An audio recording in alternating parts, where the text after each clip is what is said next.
Hi everyone, I'm Jim and welcome to the review of Soul of a New Machine, the debut studio album by the band Fear Factory.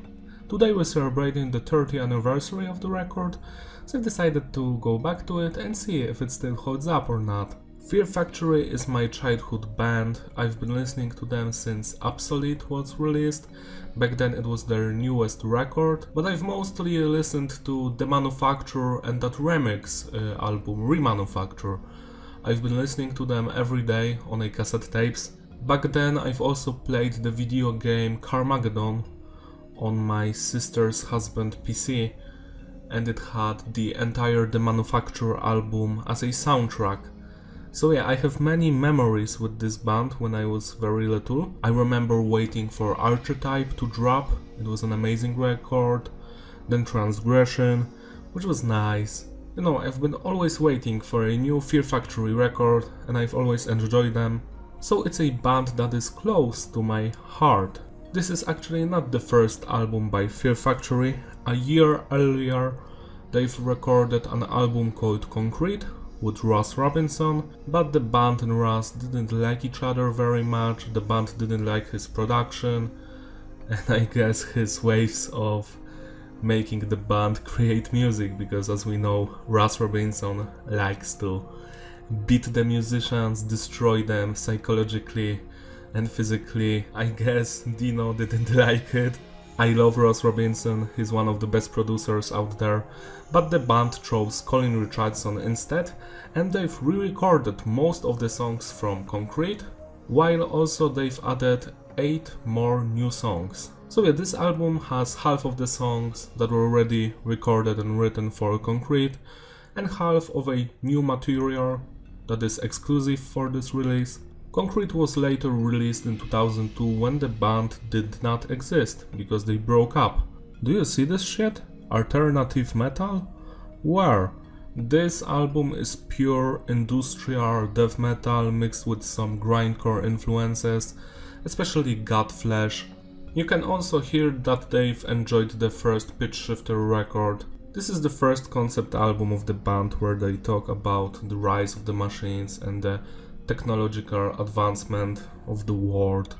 But there are also some different topics, which I'm going to explain later on. This album is mostly known for combining singing with growling and screaming, something that wasn't that popular at the time in the death metal community.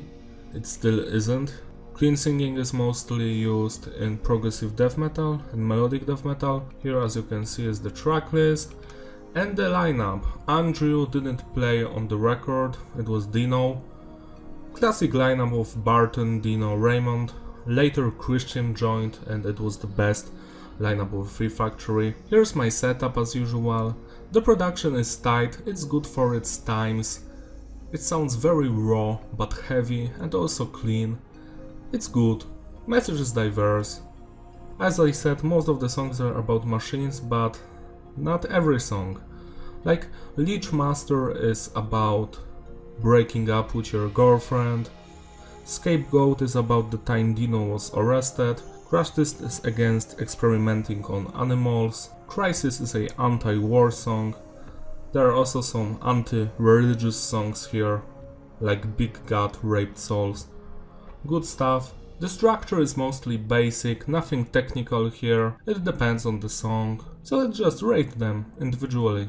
The album opens with Martyr. It's a good song, I enjoy it. They've later re-recorded it as a bonus track for special edition of Mechanize. I like the vocals here, the drums, the riffs, it's all fine, but it's not anything special to me.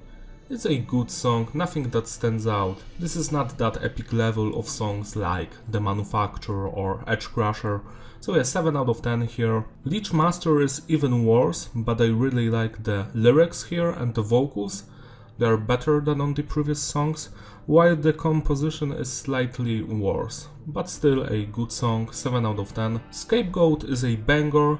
I like the sample at the beginning, I like the heavy vocals, the singing, the atmosphere of this track, it's great. 8 out of 10. Crisis is another song that I really enjoy. There are samples here from Full Metal Jacket, the Chorus is actually really nice, I like the singing here. I dig it, 8 out of 10. Crash Test is one of my favorite songs here. I really like the message behind these songs. The riffs are beautiful, so heavy and angry. The drumming is legendary, that's Raymond Herrera, he's always on fire. 10 out of 10. Flashhold is more of a grindcore-ish type of song. Very fast and heavy, but it doesn't stand out that much, I always forget about it. It's decent, but it doesn't grab your attention, 6 out of 10. Live Blind is similar. I really like the beginning of this song, really great riffs, but later on it disappoints me. I don't like the singing here, 6 out of 10 as well. Scam Grief is my favorite song from this record. I love everything about it, the vocals, clean and growling, perfect. The riffs, the bass, the drumming, everything is on point. It's a 10 out of 10 track. Natividad is an instrumental song that sounds like some factory. It doesn't even sound like music, but I dig the vibe here. It's very industrial, 6 out of 10. Big God, Raped Souls.